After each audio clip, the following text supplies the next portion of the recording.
whatever we did right अभी तक देख लेते हैं। एक तो हमने goals of Indian development plans कर लिया, ठीक है। हाँ वो कर लिया था बच्चे। उसके अलावा हमने सेंट्रल प्रॉब्लम्स कर ली, ठीक है। सारी तीनों तीनों इकोनॉमीज की, वो to produce, how to produce, for to produce, yes first day की थी। फिर बच्चे हमने इकोनॉमिक प्लानिंग की हिस्ट्री पढ़ ली थी, यस।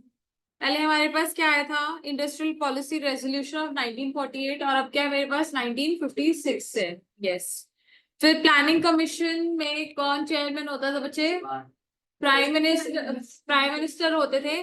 लेकिन सिर्फ एक ये फर्स्ट उसमें था कि हमारे प्राइम मिनिस्टर नहीं थे, कौन थे, आनंद ऑगस्ट थे, यस, वो इकोनॉमिस्ट थे बच्चे। फिर प्लानिंग कमीशन जो है हमारा कब तक चलता रहा, ट्वेल्थ फाइव ईयर प्लान बनाया था उसने 2012 to 2017।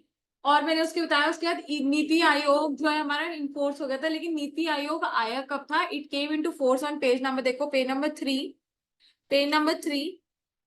On 1st of January 2015, Cabinet resolution was passed to replace the Planning Commission with the newly formed NITI Aayog, ठीक है। तो नीति आयोग कब आया था बच्चे, 1st of January 2015 को, ठीक है। An acronym for the National Institute for Training Transforming India। NITI Aayog का मतलब क्या है, National Institute for Transforming India, yes। फिर बच्चे उसके बाद इसको हम थिंक टैंक बोलते हैं, क्या बोलते हैं बच्चे, थिंक टैंक ऑफ इंडिया, ठीक है। तो अंडरलाइन कर लो, ये एमसीक्यू बन जाता है छोटा सा।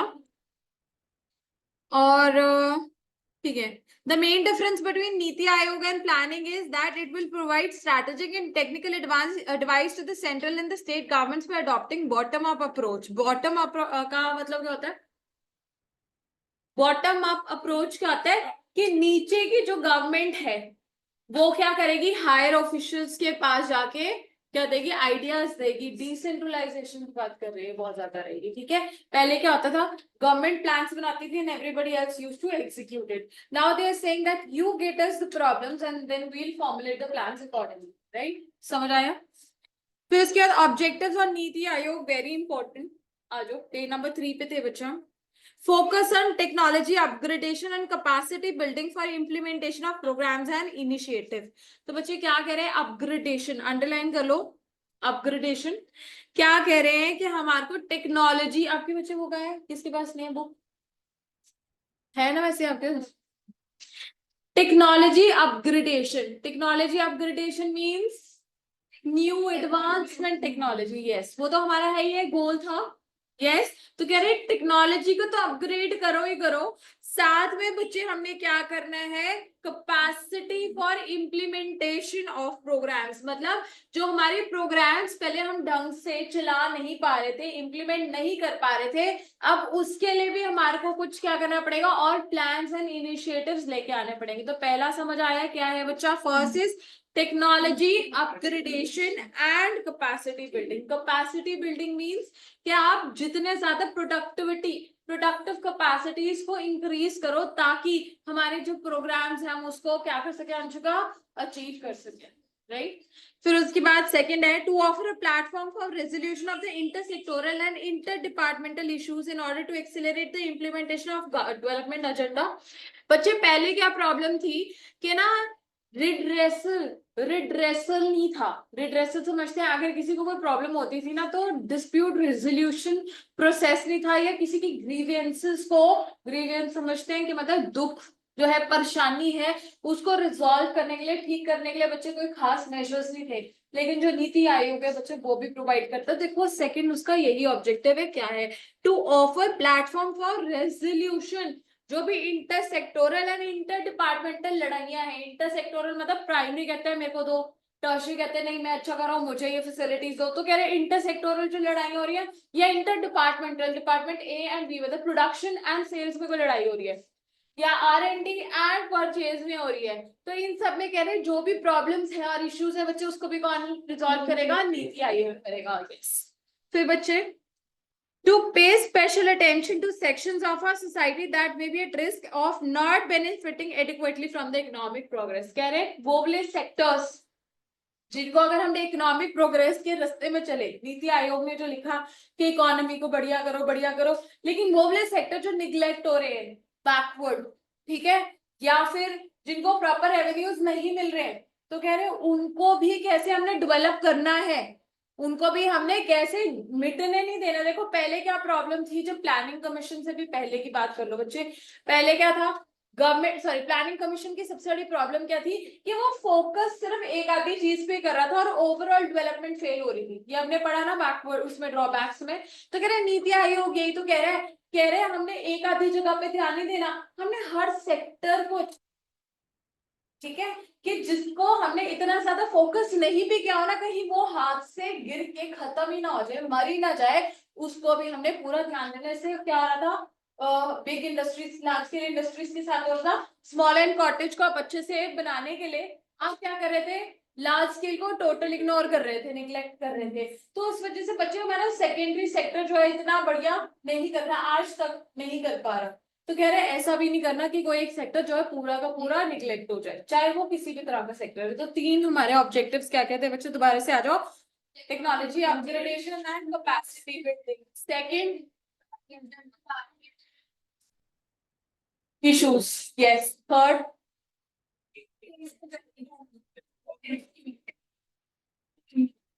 very good, even those which are not benefiting by economic, yes, sure. बच्चे महाना लॉबीज जी के बारे में आपने कुछ पढ़ना तो पढ़ लेना, वैसे कुछ नहीं है, ठीक है, उनकी थोड़ा सा उनके बारे में पेपर में नहीं आएगा कभी भी।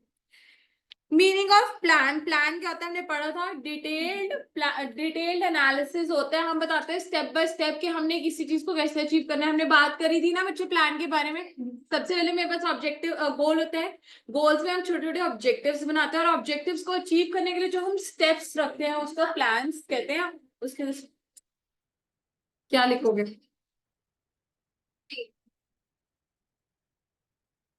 वो प्लानिंग की है, ये प्लान है बेटा,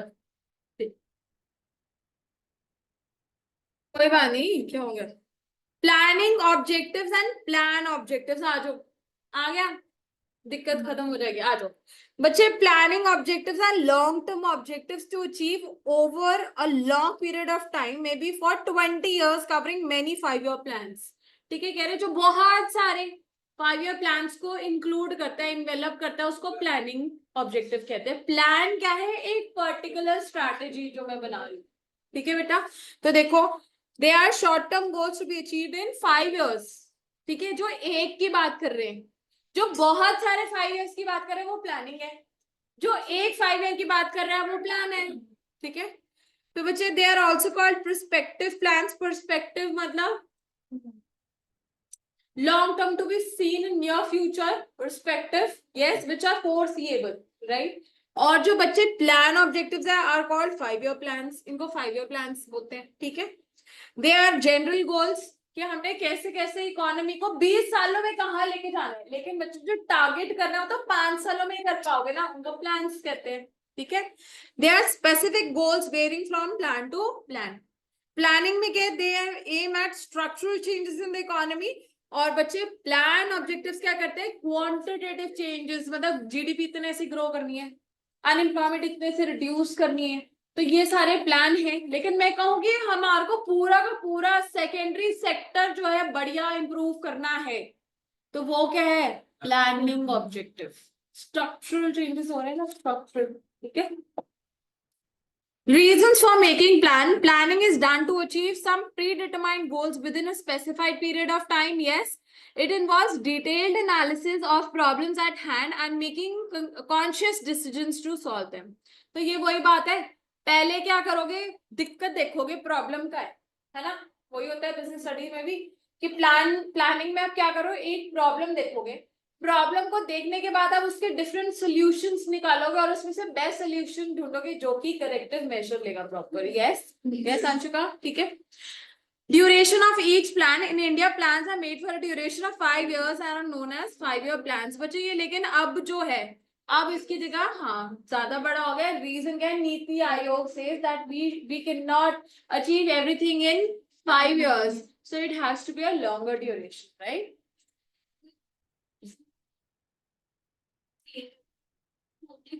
बिल्कुल बेटा, कॉन्स्टिट्यूशन है बच्चे। ऐसे तो अगर करोगे तो हर बारी लॉ भी चेंज हो जाएगा। जो हमारी कॉन्स्टिट्यूशन है ना बच्चे, पार्ट मेरी बात सुनो, अगर आपने कभी देखा हो तो तुमने वो मूवी देखी 360, आर्टिकल 360, 370 सॉरी यार, हाँ सॉरी, आर्टिकल बच्चे जम्मू एंड कश्मीर के ऊपर, कश्मीर के ऊपर है, ठीक है, अबॉलिश किया गया था बच्चे वो आर्टिकल। उसमें आपने देखा लेजिस्लेटिव और स्टेट असेंबलीज के बारे में बात हो रही थी, ठीक है बच्चे। क्या हो रहा था, राज्यसभा और लोकसभा हमारे दो हाउसेस होते हैं बच्चे, उनमें से इलेक्ट होते हैं ना हमारे आगे। मेरी बात सुनो, जो ये मोदी जी हैं और जो अभी ये सारे लोग हैं, ये क्या होते हैं? मेंबर्स ऑफ द पार्लियामेंट ही है ना। और मेंबर्स कौन है? दो हाउसेस में से पार्लियामेंट के मेंबर्स होते हैं, ठीक है। तो जो जिससे खड़े हो रहे हो, ठीक है, वो कौन है? वो तो खुद ही पार्टी, और दूसरी क्या ऑपोजिशन हो जाएगी। ऑपोजिशन वाला जो दूसरे हाउस से खड़ा है। बच्चे मेरे को एक बात बताओ, इतने सारे मेंबर्स ऑफ पार्लियामेंट है, ठीक है, आज कोई बन रहा है, आज कोई बन रहा है, हर रोज ही फिर तो पूरा का पूरा हमारा कॉन्स्टिट्यूशन ही चेंज होता रहेगा, कोई लॉ ही नहीं रहेगा, वो तो और ज्यादा दंगे होंगे। इसी वजह से तो आर्टिकल 370 और पॉलिश किया था कि अलग अलग चीजें नहीं होंगी, एक देश है, एक ही तरीके से एक ही रूल चलने चाहिए सारे। तो मुझे एक बात बताओ, गवर्नमेंट एक कहे कि मैं ये करूंगी, मैं वो करूंगी, तो बच्चे लड़ाइयां नहीं होती रहेंगी। तो कभी भी बच्चे ये सारी चीजें ना एकदम से अबॉलिश नहीं होती, और इसको करना भी कोई इजी काम नहीं है। अगर आपने एक पर्चा से, सपोज जीएसटी बिल के बारे में सुना आपने, कितने साल तक लड़ाई चलती थी, जीएसटी बिल पास नहीं हो रहा था। किसने बनाया था? मनमोहन सिंह जी ने। हाँ, उन्होंने कहा था बिल लाओ ऐसा ये वो, और पास कब हुआ? अभी जब मोदी जी आए हैं, ठीक है ना बेटा। So it's not an easy process कि ओवरऑल बस 1 घंटे में कोई आएगा और पर्चा ले आएगा जो सारे मांगे। नहीं भाई, लड़ाइयाँ होती है, ऐसे नहीं होता कुछ भी। So it's very difficult to amend things. लेकिन ये जो है थिंक टैंक भी, ये कोई एक over over a period of mid एकदम ओवरनाइट नहीं बना। It took some time. पहले नीति आयोग के बारे में पूरा लिखा होगा, फिर बिल सर्व होगा कि चलो जी प्लानिंग कमीशन जो घटिया काम करनी थी, लोग क्या पता हुई हो, हमें क्या पता के अंदर कौन बंदे। वो तो सिर्फ उसका नाम चेंज करते हैं ना बच्चे। आप देखोगे कभी, मैं आपको एक बिजनेस स्ट्रैटेजी भी बताती हूँ, आजकल जो बहुत ज्यादा ऑनलाइन बिजनेस फॉलो करते हैं। ऑनलाइन आप कोई बिजनेस स्टार्ट कर दो, कोई भी, हमें तो नहीं पता उस बंदे की शक्ल क्या है पीछे से, एक वैसे जनरल बात कर दूं। तो अगर वो फेल हो रहा है ना ऑनलाइन, तो वो क्या करेंगे, अपना ही किचन वही रहेगी, स्टाफ वही रहेगा, बस नाम चेंज कर देते हैं, थोड़ा मेन्यू से चेंज कर देंगे। तो वो क्या है, बात तो वही है ना बच्चे। तो इसमें भी ये प्लानिंग कमीशन तो क्या, ये गवर्नमेंट की है, ठीक है, गवर्नमेंट ने ही रूल बनाए। नीति आयोग भी गवर्नमेंट के, गवर्नमेंट ने ही रूल बनाए, बस नाम चेंज करके। बस ये हो सकता है कि पहले 5 साल के प्लान थे, अब लॉन्गर ड्यूरेशन के प्लान है। गवर्नमेंट कहती है अब हमारे को अपने आप को थोड़ा सा और बढ़िया करना है, जहां सारा के सारा सेंट्रलाइज थी प्लानिंग, अब उसको बॉटम अप लेके आना है। नीचे से लोग सजेशंस देंगे, प्रॉब्लम्स और आइडियाज लेके आएंगे, जिसको हम आगे प्लान करेंगे कैसे स्ट्रैटेजाइज करें, ठीक है। गुड। बच्चे, need for economic planning in India, क्या क्या कारण थे कि प्लानिंग कमीशन आया था बच्चे? Economic planning to break the vicious circle of poverty. सबसे बड़ी दिक्कत हमेशा बच्चे पॉवर्टी, मैंने बताया एक ऐसी प्रॉब्लम है जो कि हमारी कंट्री से अभी तक खत्म नहीं हुई है। तो कहीं पे भी प्रॉब्लम आएगी तो पॉवर्टी तो हर जगह, मैं आपको भी इसे बता रही हूँ, लिखना ही लिखना है, जो कि रिजॉल्व नहीं हुई। तो बताओ ना कि हम प्लानिंग कर ही क्यों रहे? ताकि गरीबी खत्म हो, पहली चीज। दूसरा बच्चे, promote social interest over individual interest. यही बात आ गई बच्चे, जश्न। आप कह रहे हो आपकी पॉलिटिकल पार्टी अगर चेंज हो जाएगी बच्चे, तो वो तो पर्सनल इंटरेस्ट है ना पार्टी का, ओवरऑल मतलब मीन्स इनको भी प्रॉब्लम ना हो, मुझे भी ना हो। Social, everybody should be at par so that nobody faces any sort of unjustice. देखो हम क्या करते हैं, जब भी हम पढ़ाई करते हैं ना, या जब भी हम कुछ भी, अच्छा सिर्फ ये नहीं कि इकोनॉमिक्स पढ़ रहे हो आप, कभी बिजनेस स्टडीज पढ़ोगे, बिजनेस के बारे में कभी भी पढ़ोगे ना, तो हम हमेशा कहते हैं कि इंडिविजुअल और पर्सनल ऑब्जेक्टिव्स और गोल्स को हमेशा पीछे रखो। अगर आप इंडिविजुअल और पर्सनल ऑब्जेक्टिव्स को पीछे रख के एज अ टीम काम करते हो, अगर आप इकोनॉमी की बात करें तो सोशल, अगर आप कंपनी की बात करें तो कॉर्पोरेट, कॉर्पोरेट ऑब्जेक्टिव्स गोल्स या इकोनॉमिक ऑब्जेक्टिव्स या सोसाइटी गोल्स को आगे रखोगे तो आप सारे, अकेले नहीं, सारे के सारे आगे बढ़ेंगे और तभी हर इंसान जो है वो बड़ा बन सकता है। अकेले कह रहे हैं, अकेले कोई भी जंग नहीं जीती जाती। ठीक है, तो सेकंड क्या है, keep what social objectives above the personal interest. Yes. फिर बचे थर्ड क्या, for optimum utilisation of available resources by, ये तो प्लस वन से पढ़ते आ रहे हैं, जब से हमने इकोनॉमिक्स पढ़ी है कि हमारे पास क्या रिसोर्सेज है, limited, so we must optimally utilise है। यस, सो दैट स्कार्सिटी की जो प्रॉब्लम है उसको तो टैकल करना है हमने। यस, क्योंकि बॉन्ड्स अनलिमिटेड है, तो यहाँ पे लेकिन लिखना क्या है, सिर्फ ऑप्टिमल यूटिलाइजेशन। क्या बोलोगे बेटा? Optimal utilization. परफेक्ट। फिर फोर्थ क्या है, to increase the rate of capital formation. Now what is capital formation बच्चे? हमने बात करी थी एडिशन, क्या बोला था? Addition to the existing stock of capital. Addition to the existing stock of capital is known as capital formation. बच्चे क्या, does capital formation just relate to पैसा, money? No, it even includes human capital formation. It's आगे कि अगर लोग पढ़े लिखे होंगे तो ज्यादा काम करेंगे तो पैसा आएगा, पैसा आएगा तो जीडीपी बढ़ेगा, और जीडीपी बढ़ेगा तो इकोनॉमी बढ़िया करेगी, एक्सीलरेट करेगी ग्रोथ। यस, ये बेटा। फिर नेक्स्ट क्या है, रिमूविंग इनकम इनइक्वालिटीज। वही बात है, एक तरह से पॉवर्टी का ही पॉइंट आ गया। तो आप कैसे लर्न कर सकते हो उसको, पहले पॉवर्टी हटाओ, इनकम इनइक्वालिटीज को हटाओ बच्चे, फिर हमारे को रिसोर्सेज को ढंग से यूज करना है, और हमें अपने पर्सनल ऑब्जेक्टिव्स को साइड रखके सोसाइटल ऑब्जेक्टिव्स, एंड लास्ट क्या है, ह्यूमन कैपिटल फॉर्मेशन बढ़ाना। फिर से करो 5 पॉइंट्स फटाफट पढ़ो एक बार।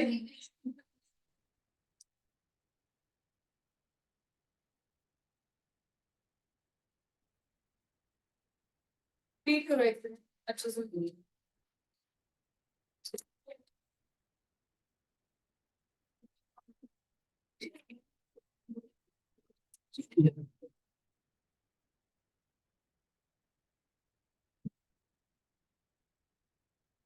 चलो करे बच्चा।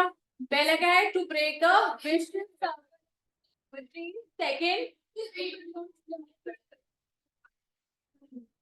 yes, to there is social interest super personal interest. Third, resources, perfect, optimum utilization of available resources. Fourth, very good, human sorry capital formation का rate increase करना है। फिर reducing the income inequalities, perfect, याद रहेगा बच्चे, learn कर लेना आज के आज ही ये चैप्टर रट के खत्म कर दो जितना मेरे साथ हो रहा है। ठीक है, क्योंकि फिर ये डिफिकल्ट लगता है बाद में। हमने गोल्स ऑफ 5 ईयर प्लान्स कर लिया था बच्चे, है ना, अच्छे से। क्या था हमारे पास बताओ? F J, F stands for full employment, growth, E equity, equity Aditya, equity, sorry नहीं इक्विटी, क्या बोलोगे? Equity. M for modernisation, S for self. किसी को इन पांचों में डाउट है? कुछ, हाँ कुछ डाउट है? नहीं है, तो let's move to agriculture now. Agriculture, हाँ कर लेते हैं, मैं एक बारी डिस्कस कर रही हूँ फटाफट, सो दैट, क्योंकि 2 दिन हो गए ना नहीं हुई क्लास। ठीक है, तो बच्चा एग्रीकल्चर ड्यूरिंग कौन से साल पढ़ रहे हैं बताओ? 19, परफेक्ट। क्या हो गया बेटा तुझे? 1991 में एलपीजी पॉलिसीज आएंगी, वो नहीं पढ़ रहे हो, हम थर्ड चैप्टर में पढ़ेंगे। फर्स्ट चैप्टर इज बिफोर 1950, कह लो 1948, 1949 तक जो जो भी एरा है वो फर्स्ट चैप्टर का है। यही तो बाइफिकेशन लर्न करनी है। यहाँ गए तो गलत होएगा पेपर में पक्का, 100% बता रहा हूँ। 1948 49 पहला चैप्टर, ठीक है, उससे पहले ब्रिटिश वालों से भी पहले सारा। फिर 1950 टू 1990 है ये वाला चैप्टर, बस तुम बीच का लर्न कर लो ना, बीच का लर्न कर लो। सेकंड चैप्टर क्या है? 1950 टू 1990 है। उसके बाद वाला तीसरा चैप्टर है एलपीजी। 1991 तो याद रहता है ना, छोटे होते से पढ़ते आ रहे हैं, LPG policies were introduced in 1991। ठीक है, तो उसके बाद का तो हमें पता ही है। और बच्चे 1950 से पहले वाला सारा ब्रिटिश, ये वो जो हमने फर्स्ट चैप्टर में पढ़ा है, तभी मैं कह रही हूँ टेस्ट इकट्ठे लूंगी 1 और 2 का, क्योंकि सबसे ज्यादा कंफ्यूजन यही होती है। ठीक है, चलो। अब बच्चे हमने उसमें एग्रीकल्चर में क्या किया था, हमने कहा था कि इंडिपेंडेंस वाले टाइम पे क्या हुआ था, एग्रीगेटेड इकोनॉमी थी, yes, 3/4 of the population was engaged in agriculture, that is more than 75%। फिर हमने दूसरी बात क्या करी थी, यस, स्टैग्नेंट थी, बैकवर्ड थी हमारी इकोनॉमी। सबसे पहले तो वही आएगा ना, हम पहले कहेंगे प्रेजेंट। अभी इस टाइम पे क्या था कि हमारी जो इकोनॉमी थी वो बहुत ज्यादा स्टैग्नेंट था, ठीक है, और बैकवर्ड थी। हाँ, वो फीचर्स में आएगा। फिर उसके बाद बच्चे हम क्या कहेंगे कि ये फीचर्स है हमारे। नंबर 1 आ जाओ, क्या था, लो प्रोडक्टिविटी। क्यों लो प्रोडक्टिविटी थी,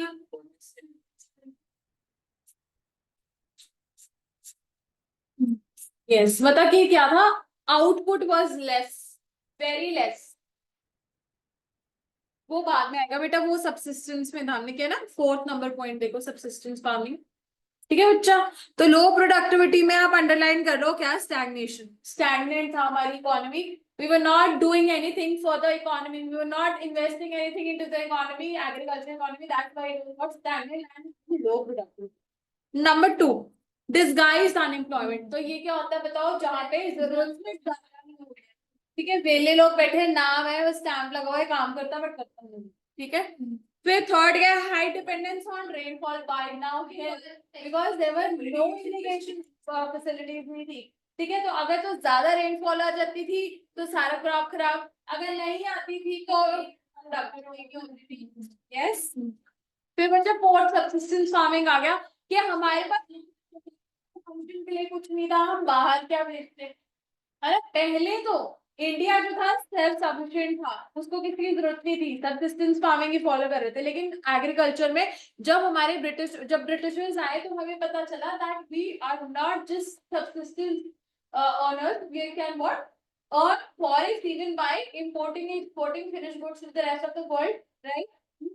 तो सबसिस्टेंस फार्मिंग में क्या आएगा बच्चे, यहाँ पे अपने खुद के ही यूज के लिए हम करे जा रहे थे देन ट्रेडिंग इट आउटसाइड। और हमारे ऐसा भी प्रॉब्लम आ गई थी बीच में, मैं आपको बताती हूँ, जब कि हमारे पास खुद के पास ना, इंडिया के पास खुद के पास खाने के लिए सामान नहीं था, क्योंकि हम एक्सपोर्ट कितना करने लगे थे, राइट। तो इस वजह से मैंने आपको बताया था कुछ पॉलिसीज भी बनी हुई है कि आप इससे ज्यादा एक्सपोर्ट नहीं कर सकते, या कुछ चीजें रिस्ट्रिक्टेड है, ठीक है। फिर बच्चे आउटडेटेड टेक्नोलॉजी में आएगा यहाँ पे कि हमारे पास यस मैनुअली था and it was very tedious, labour वगैरह थक जाते थे, लोग बहुत ज्यादा परेशान होते थे, क्योंकि उस टाइम में हमारे पास कोई ट्रैक्टर्स, हल, ये सारी चीजें नहीं थी, लोग ही अपने सिर पे वो कपड़ा सब बांध के पूरा खींच खींच के लेके जाते थे, ठीक है।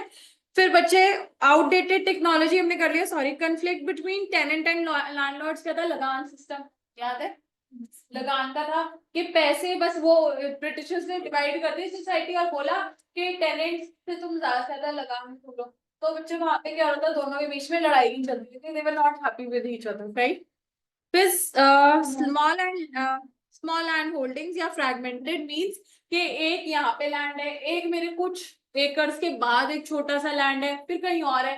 तो बच्चे अगर मेरे पास फार्मर फार्म है तो ह्यूज स्पेस, देखो अब से सपोज एग्जांपल लो, अगर ये क्लासरूम पूरा भरा हुआ, लेकिन ये जगह इतनी है, मेरे पास अकोमोडेशन कितनी है, 20-40 स्टूडेंट की, मुश्किल से 25 स्टूडेंट की। इफ आई हैव व्हाट से सपोज 100 स्टूडेंट्स, राइट, तो मुझे क्या करना पड़ेगा, पहले एक बैच पढ़ाऊंगी, फिर दूसरा पढ़ाऊंगी, या हो सकता है यहाँ जगह नहीं मुझे कहीं और जा जाके पढ़ाऊंगी। तो ये क्या हो रहा है, टाइम वेस्ट हो रहा है, एनर्जी वेस्ट हो रही है, ठीक है, उतना आउटपुट भी है। अगर से suppose it had a capacity of 100 students, समझ रहे हो, तो वो वाली बात है कि स्मॉल एंड फ्रैगमेंटेड, टूटे हुए दूर दूर जगह पे लैंड होल्डिंग्स है, तो इतनी सी जगह है, इसमें मैं कितना काम कर लूं, समझ गए। तो वो कह रहे हैं अगर इकट्ठे होता तो अच्छा काम कर पाते, ज्यादा फसल उगा पाते, ठीक है। ये प्रॉब्लम्स थी, फीचर्स उस टाइम पे। बच्चे policies for growth of agriculture, इसको हम लैंड रिफॉर्म्स के नाम से जानते हैं, किस नाम से जानते हैं, लैंड रिफॉर्म्स। या फिर हमारे पास यहाँ पे पंजाब, यस, पंजाब साइड पे ग्रीन रेवोल्यूशन आई थी, यस। तो एक मिनट में यहाँ देखो है क्या, एग्रीगेरियन रिफॉर्म्स भी बोल सकते हैं, लैंड रिफॉर्म्स, एग्रीगेरियन रिफॉर्म्स, दोनों। Policies for growth of agriculture, the measures undertaken to promote the growth in agriculture sector can broadly be classified as land reforms and green revolution. बच्चे land reform या institutional reforms refers to the change in the ownership of land holdings. एक इंसान से दूसरे इंसान के हाथ में बस जो है लैंड अपनी जगह बदले जा रहा था, ठीक है। Land reform measures have been introduced by various underdeveloped and developing countries for attaining a rational and land distribution pattern and viable. Viable क्या होता है? प्रैक्टिकल। क्या बोलते हैं? practical farming.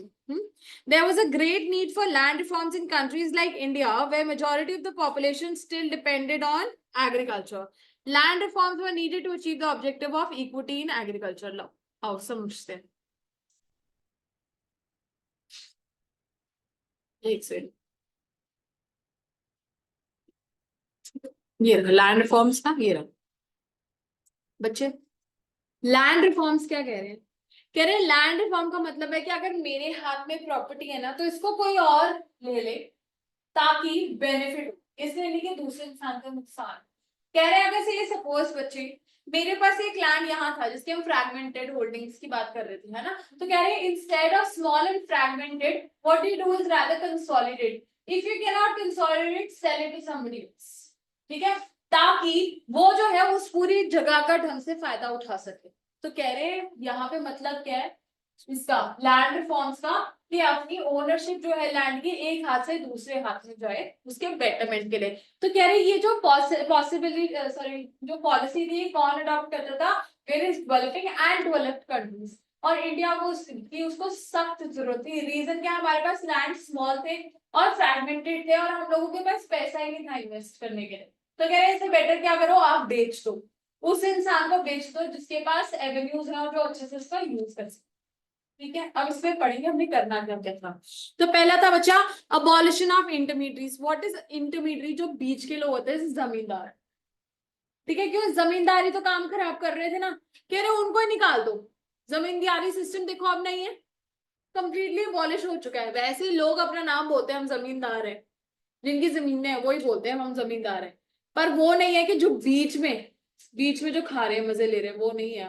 वो जमींदारी सिस्टम है वो अबॉलिश हो चुका है, ठीक है। तो देखो intermediates between the state and the actual tiller. State मतलब government, actual tillers means farmers, ठीक है। Popularly known as the zamindar have been abolished. Intermediates को बच्चे जमींदार बोलते थे और उनको खत्म कर दिया गया। अब there is no zamindari system. Ownership rights have been conferred upon those who cultivate the soil. क्या बात कर रहे हैं? कल्टीवेशन मतलब जो कि लैंड पे काम कर रहे हैं, ठीक है, कह रहे हैं उन्हीं को अब ओनरशिप दे दी गई है। लैंड देखो अब ओनरशिप चेंज होगी ना, उस इंसान से जो सिर्फ फायदा उठा रहा था अपने आप को कह के कि मैं जमींदार हूँ, इंटरमीडिएट हूँ, कह रहे उससे लैंड ले लो और किसको दे दो? जो एक्चुअली उसको अच्छे से यूज कर सकते हैं, जो कि कौन है बच्चे? टिलर्स।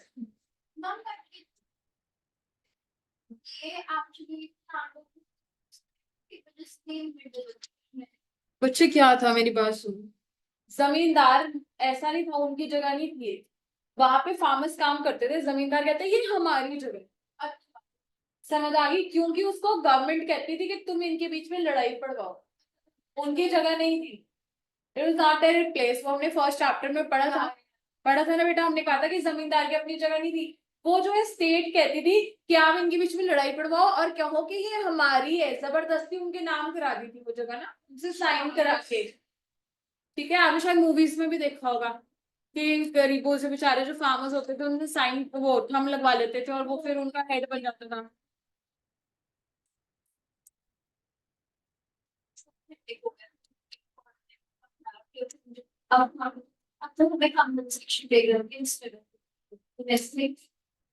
मेरे को पता नहीं इंडिगो के बारे में, मैं एक बार रीड करूंगी फिर मैं बता दूंगी, ठीक है बेटा, मेरे को ध्यान नहीं होगा, ठीक है। आ जाओ नेक्स्ट क्या बचे? Regulation of rent. To put an end to the excessive and illegal extortions from the cultivators, rents have been fixed.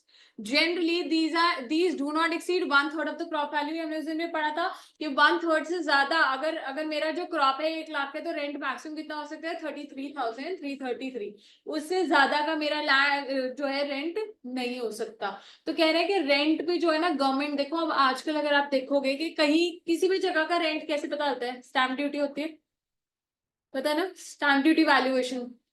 जो वैल्यूएशन ऑफिसर होता है वो एक जगह की वैल्यू लगाता है कि हम बोलते हैं कि इतने करोड़ तक की ये प्रॉपर्टी है, इतने लाख में बिक रही है, जो भी है स्टैम्प ड्यूटी होती है, ठीक है, मिनिमम है जिसपे आप घर ले या बेच सकते हो, ठीक है, मतलब आपको टैक्स उसी पे करना है। तो बच्चे आप रेंट भी कितना ले सकते हो, उसी वैल्यू का 10% या ऐसे कुछ होता है जो रेंट होता है, ठीक है, तो 10% होता है यूजुअली, जो मतलब मैंने सुना है कि आप उससे ज्यादा उस पूरी प्रॉपर्टी का रेंट आप नहीं ले सकते हो, समझ गए।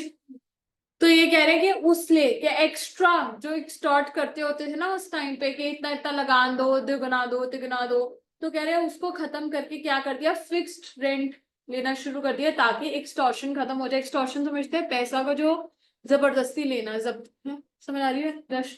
तो कितना हो सकता है बच्चे, maximum 1/3 of the crop value.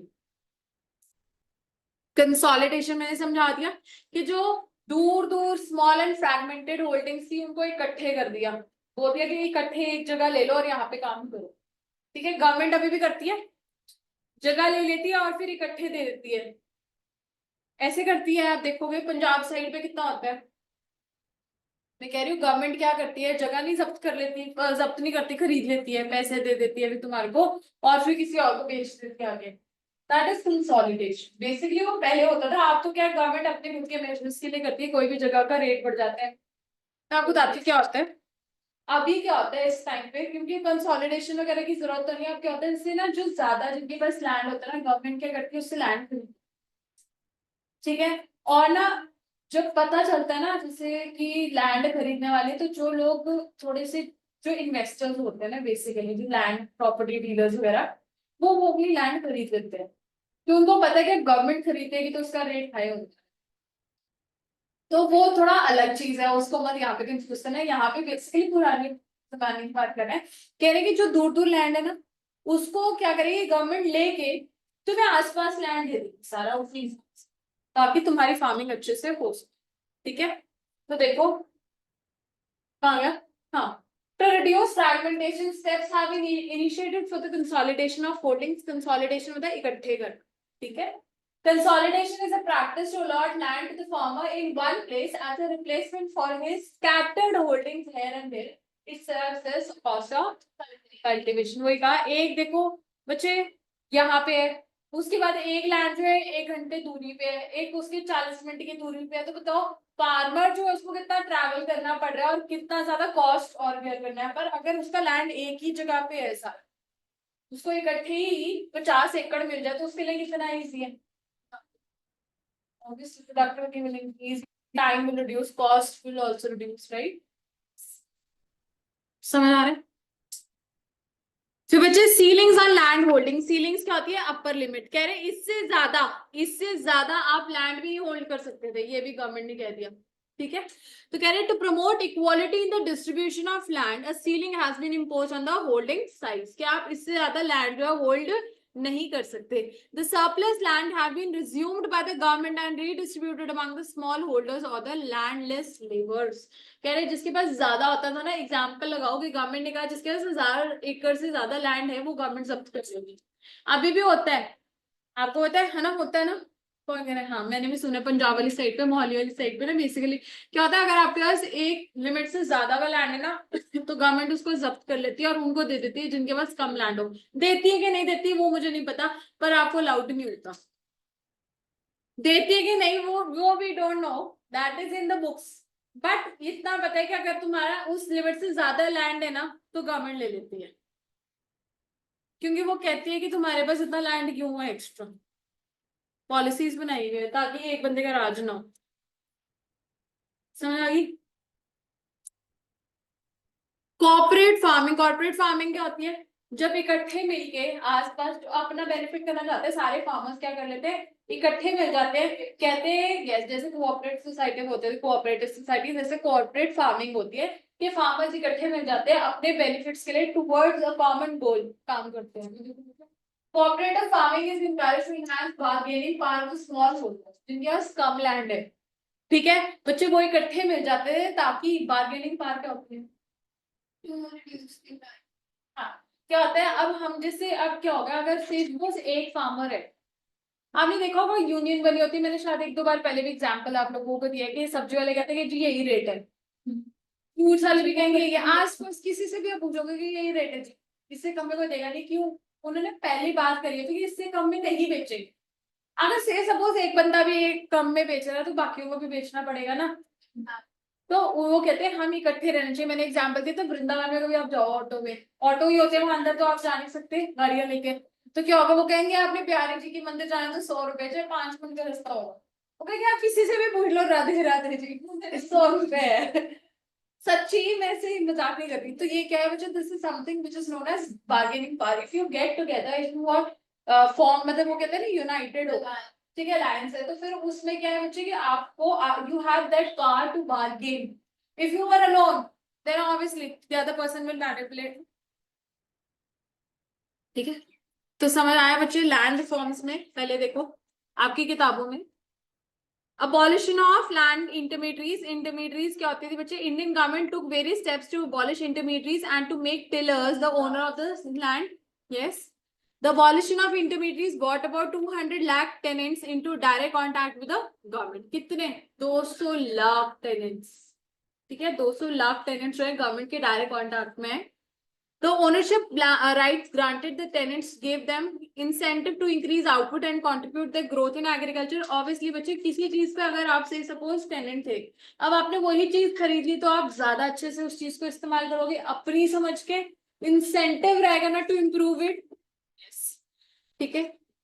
However, the goal of equity was not fully served by abolition of intermediaries because of the two reasons। अब कह रहे हैं दो चीजों की वजह से ये अभी भी फेल हो रहा था। क्या था, पहला, in some areas the former zamindars continued to own large areas of land by making use of some loopholes in the legislation।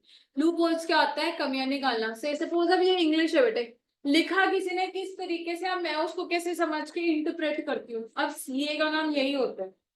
इसे अब हम क्या होते हैं, हम कोई भी चीज पढ़ेंगे उसमें कहेंगे अच्छा ये जितने काम के सारे रिलायंस ने करे हैं जी, अंबानी जी ने, जो इतने अमीर बने बैठे हैं, वो क्या करते हैं, बीच में एक ऐसी लाइन पकड़ लेंगे छोटी सी कि इसका किताबी मतलब तो ये है।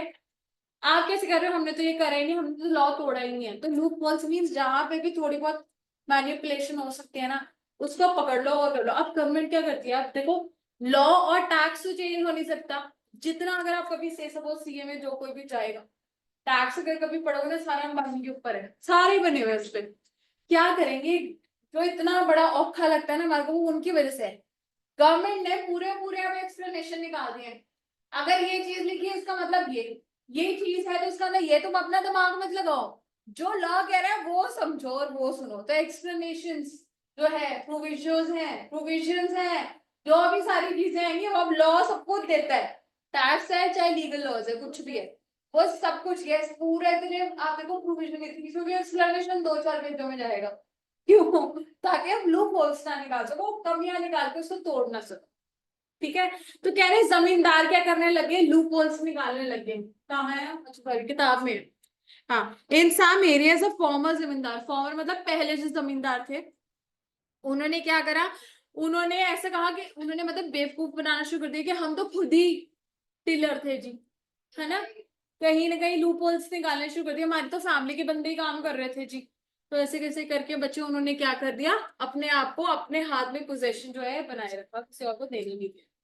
Next, in some cases, tenants were evicted and zamindars claimed to be self cultivators। ये मतलब सेकंड पॉइंट है बच्चे। फर्स्ट वाले में कोई और लूप होल निकाल लिया होगा कि जो रजिस्ट्री मेरे नाम पे, ठीक है, ऐसे कह सकते हो, क्योंकि ये क्या लेजिस्लेशन में, लॉ में निकाले लूप होल्स। सेकंड में उन्होंने कहा कि हम ही टेलर्स हैं। थर्ड में क्या हो गया बच्चे, even after getting the ownership of land the poorest of the agriculture labour did not benefit from the land reforms. कह रहे इतने सारे लैंड रिफॉर्म्स होने के बाद भी जो गरीब था बेचारा, जो टिलर था, वो उसको कोई बेनिफिट ही नहीं होगा। ठीक है, तो तीन प्रॉब्लम्स क्या थी, लेजिस्लेशन में लूपहोल्स निकाल रहे थे आदित्य, ऋषभ सेकंड, उन्होंने कहा कि हम ही कल्टीवेटर्स हैं। थर्ड शुभांकर,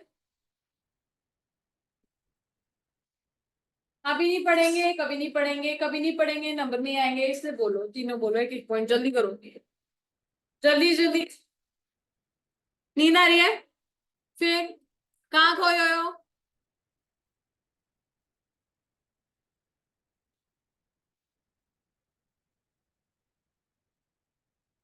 निकालने शुरू कर दिए, तीसरा Aditya,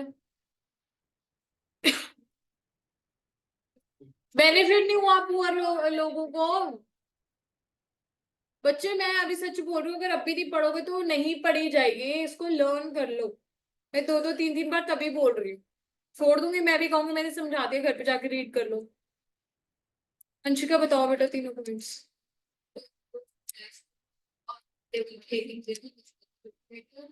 And after those, they were not getting any. The poor people were not getting any benefits. Yes. ठीक है, आप बोलो ऋषभ ने तो बता दिया, शुभंकर बताएगा।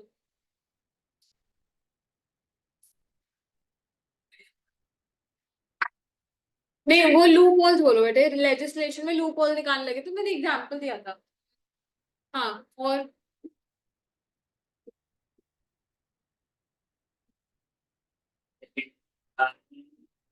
वेरी गुड, क्या हम कल्टिवेटर्स हैं। यस थॉट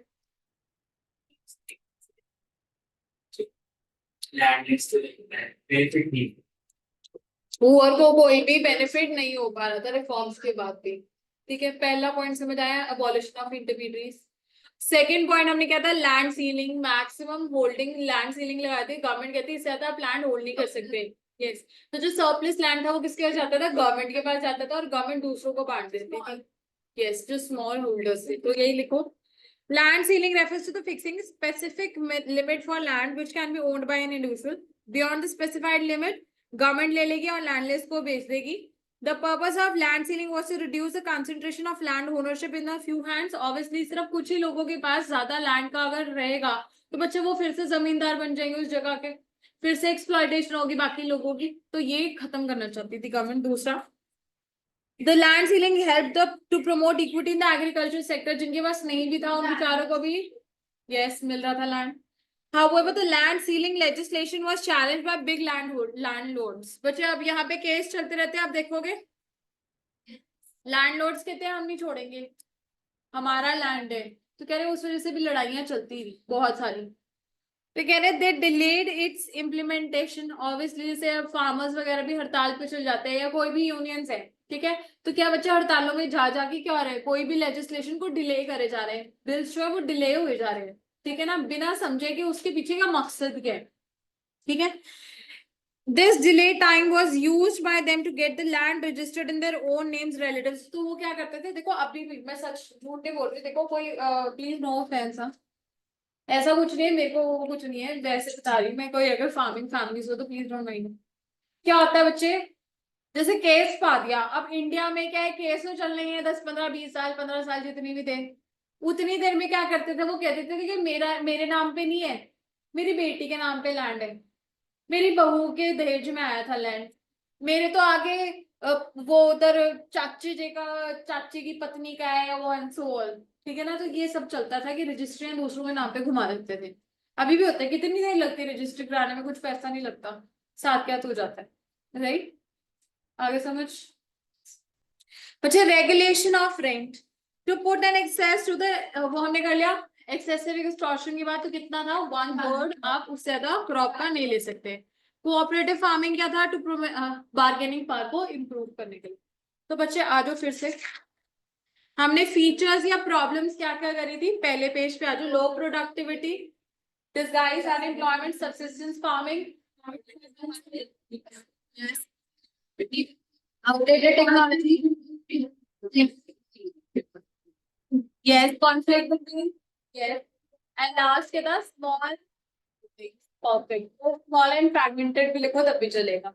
फिर बच्चे हमने बाद में क्या करा, लैंड रिफॉर्म्स में इंस्टीट्यूशनल रिफॉर्म्स पढ़े, सबसे पहले क्या, abolition of, number 2 land holding, yes, land ceiling, regulation of land, the rent, five, yes, ये 4 है। एक हमने ये वाला जो पढ़ा था कंसोलिडेशन ऑफ होल्डिंग्स, वो इसमें नहीं लिखा हुआ, आप हेडिंग डालो कंसोलिडेशन ऑफ होल्डिंग्स। ठीक है बेटा, इसमें बच्चे कंसोलिडेशन ऑफ होल्डिंग ये है ना, 3 पॉइंट का आपने भी लिखना है, ये लिख दो।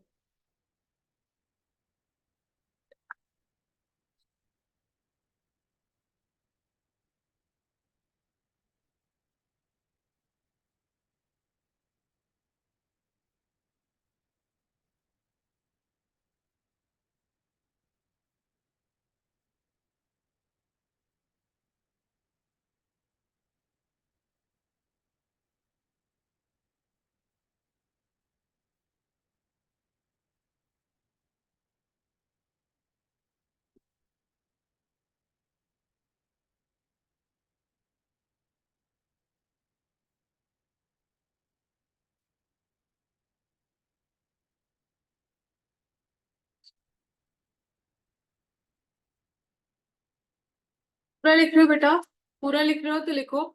कंसोलिडेशन ऑफ होल्डिंग्स में रिड्यूस फ्रैगमेंटेशन, ठीक है, रिड्यूस फ्रैगमेंटेशन। नंबर 2 में लिखोगे allot land to farmer in one place. इतना लिख लो तो तुम्हारे को याद रहेगा। Allot land to farmers in one place. मैं ऐसे करती हूँ, फोटो खींच के आपको ग्रुप में डाल सकती हूँ कोई नहीं।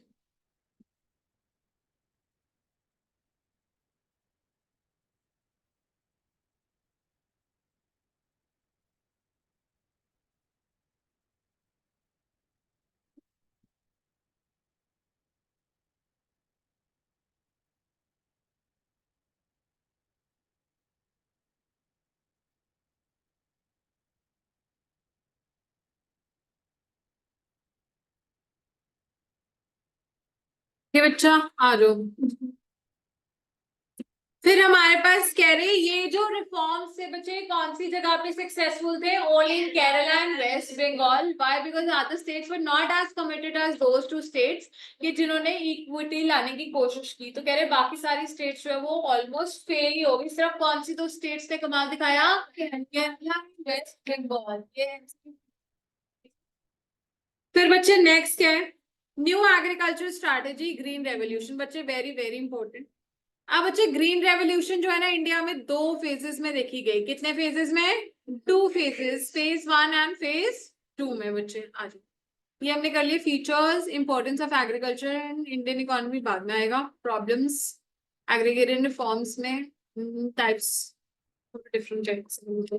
आज ये से पढ़ाती हूँ टेक्निकल रिफॉर्म्स। ये रहे, यही है बच्चे टेक्निकल रिफॉर्म्स या फिर new agriculture strategy.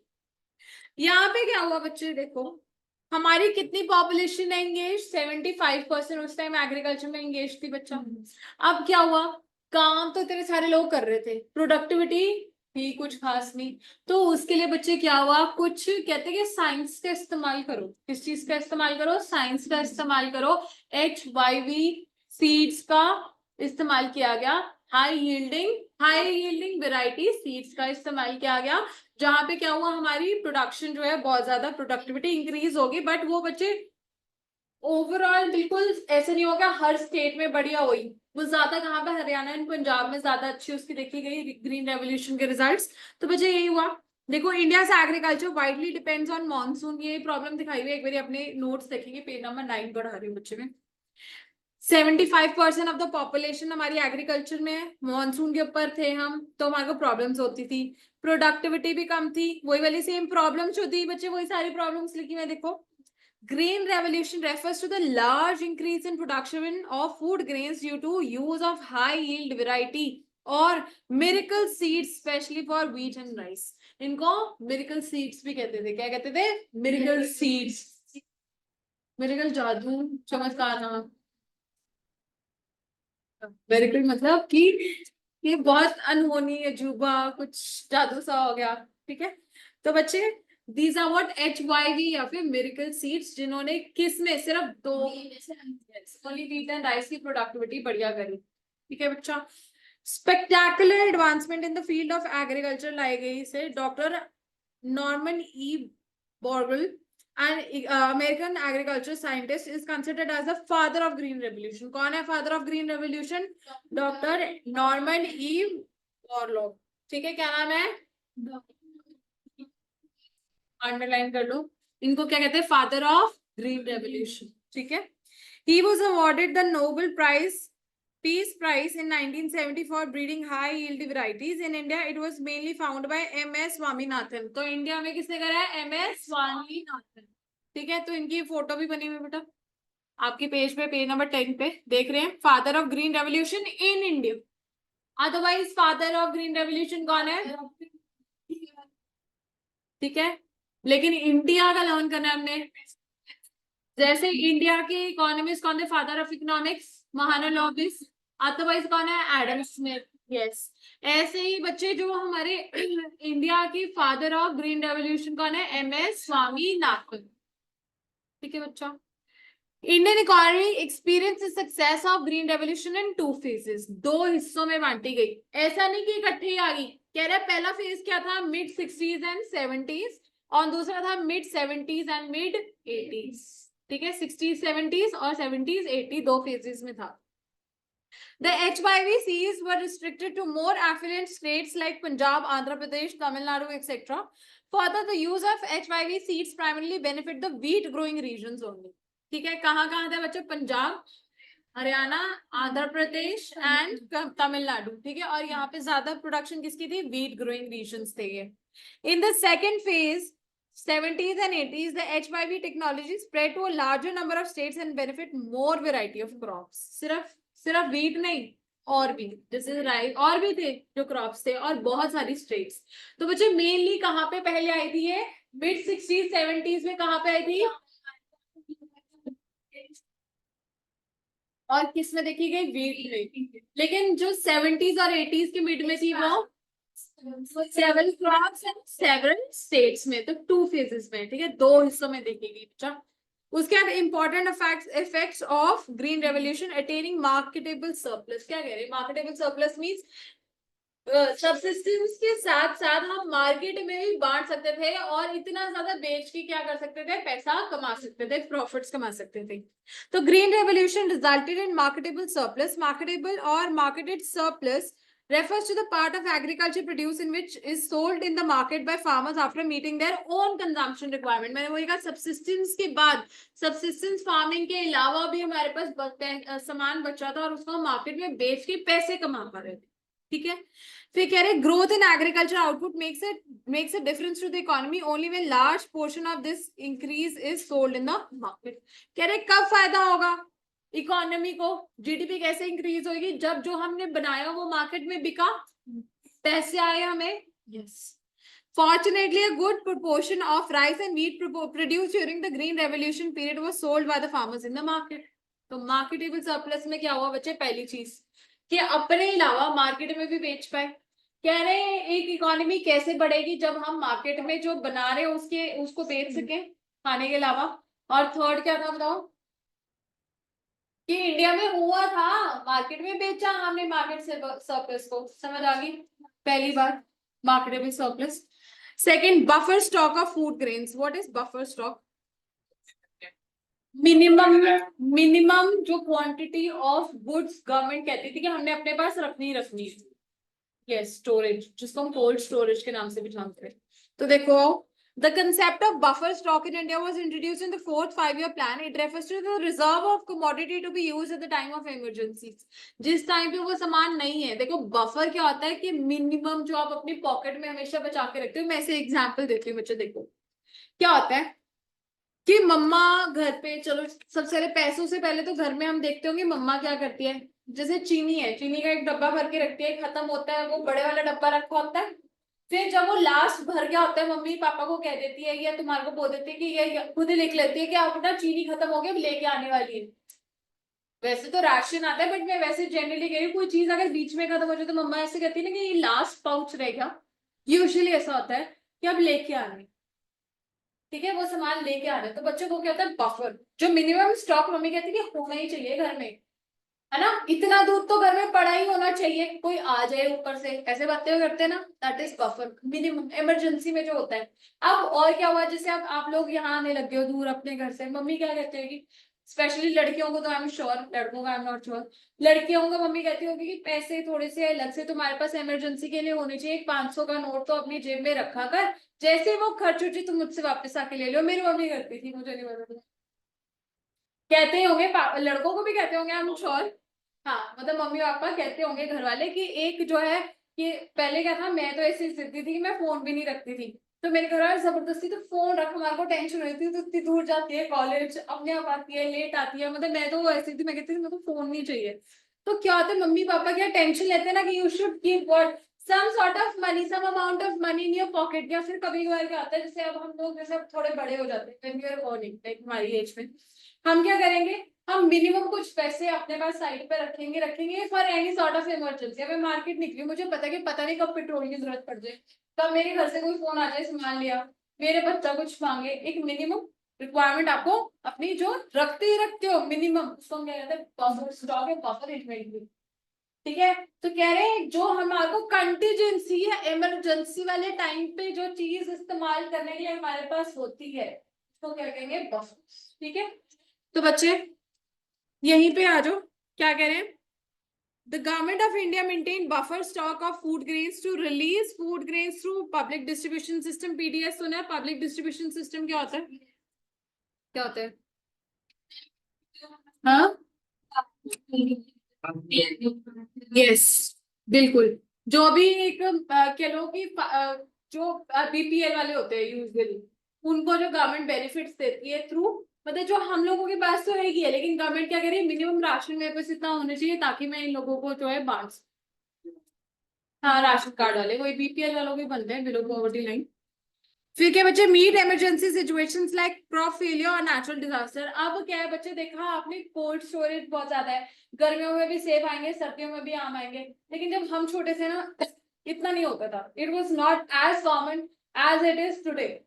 Like if you go to any goods, कोई भी फ्रूट सब्जी वाला किसी वैसे चल जाओ, अच्छे मंडी में चल जाओ, तो आप देखोगे उन्होंने पूरी कोल्ड स्टोरेज में ऐसे सामान ला के रखा होता है जो खराब ही नहीं होगा, कितने कितने महीनों तक पड़ा रहेगा। रीजन क्या है बच्चे, जो एक्सेस प्रोडक्शन होगी वो खराब ना हो, पहली चीज, और दूसरी जब उसकी जरूरत है ना किसी और सीजन में या मौसम में, तब वो रिक्वायरमेंट जो है फुलफिल हो सके।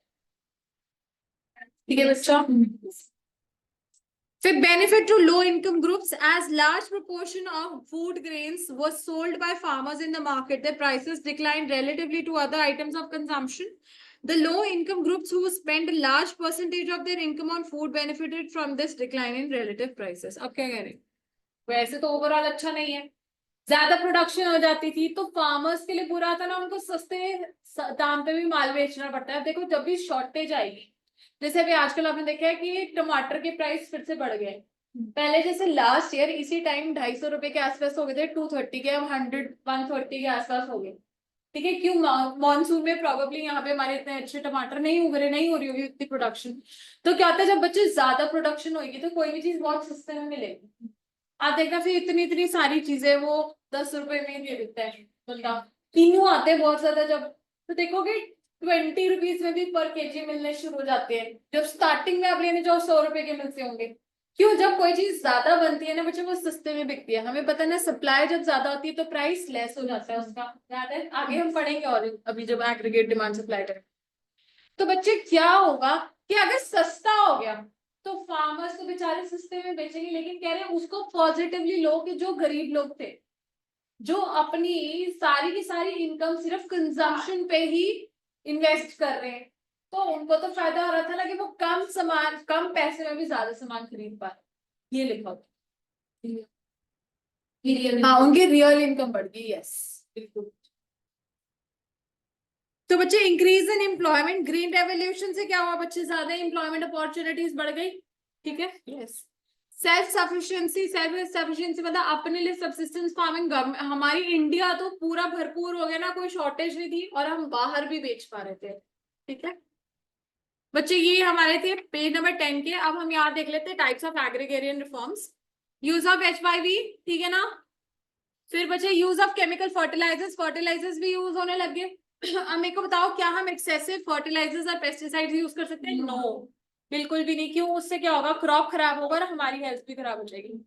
ठीक है, use of insecticides and pesticides for crop protection, यही बात मैंने कर ली ना कि अगर आप थोड़ा बहुत तो ठीक है एक मात्रा में यूज कर रहे हो तो ठीक है, नहीं तो येलो येलो आने लग जाता है। अब क्या देखो आजकल जमाना किसका है, organic farm, that we say that instead of using these pesticides and insecticides which ठीक है एक बार के लिए अच्छी ग्रोथ करती है but it is what not good for consumption. ठीक है, लोग बीमार हो रहे हैं, एडल्ट्रेशन, सॉइल की बिल्कुल प्रोडक्टिविटी भी खराब हो रही है। तो बच्चे आप क्या कहते हैं, ऑर्गेनिक फार्मिंग को पीला पीला से कुछ बांध दो, ताकि आपने देखे कभी मम्मी कहती कीड़ी आ रही तो हल्दी, हाँ हाँ करती है घर पे, तुम्हारे शुक्र है, मैं क्या शायद मेरे घर में होती है इस वक्त, ये हल्दी लगाते तो कीड़ियां भाग जाएंगी। क्यों, येलो से डरती हैं चिड़िया, मच्छर मक्खियां ज्यादा येलो के आसपास नहीं आती हैं। जाओ गया पार्क में से तो बच्चे क्या कहते हैं कि तभी ना उसके आसपास, क्रॉप के आसपास कहते हैं पीला कपड़ा बांध दो, ताकि जो ये मच्छर मक्खियां, पेस्टिसाइड, इंसेक्टिसाइड जो क्रॉप को खराब कर देती है वो दूर रहे। ठीक है। तो कह रहे हैं उस टाइम पे इतनी ऑर्गेनिक फार्मिंग हमने नहीं, इतनी ज्यादा नॉलेज थी। अब तो लोग पढ़ते हैं, आपने देखा है एग्रीकल्चर पूरा फार्मिंग का सब्जेक्ट अच्छा खासा कोर्स होता है। ठीक है। तो बच्चे उस टाइम तो यही था, बस इंसेक्टिसाइड पेस्टिसाइड्स छिड़क दो और ग्रोथ बढ़िया हो जाएगी। ये था बच्चे यहाँ पर। ठीक है। Scientific farm management practices, selection of crop and the quality, preparation of soil, rotation. याद है क्रॉप रोटेशन आप मुझे खुद ही बता रहे थे। सीड्स कौन से यूज कर रहे हैं, ये सारी चीजें जो है अब साइंटिफिकली हम थोड़े थोड़े मेजर्स उठाने लग गए थे for what, better production, right. तो हमने 2 रिफॉर्म्स कर लिए आज। Let's stick to 2 reforms only, time भी हो रहा है, आई थिंक थोड़ा हेवी भी हो रहा है। टाइप्स ऑफ एग्रीगेटेड रिफॉर्म्स पे टेक्निकल रिफॉर्म्स एंड सेकंड बच्चे लैंड रिफॉर्म्स। लैंड रिफॉर्म्स हमें याद है, abolition of intermediaries, regulation of land, land sealing, consolidation and cooperative farming। इसमें हमने क्या किया, हमारे नोट से पढ़ेंगे बच्चे, इधर से नहीं। पहला क्या था, attaining marketable surplus, buffer stocks of food, benefit low income, increase in employment safety। तो आपने अभी अच्छे से बच्चे हेडिंग्स नेक्स्ट क्लास तक लर्न करके आनी है। Why? Because I will be concluding agriculture in the next class. Agriculture अब कल खत्म हो जाएगा, नेक्स्ट क्लास मतलब कब, आज सैटरडे है, ट्यूसडे, ठीक है, थर्सडे ये हो जाएगा। अगले हफ्ते तक मेरा टारगेट है कि मैंने ये खत्म कर देना है, अगले हफ्ते तक, मतलब सैटरडे, इन ना दो वीक। ठीक है। And then there will be a test जो अभी उससे नेक्स्ट वीक में for both the chapters 1 and 2। फिर आप, चलो बाय बाय।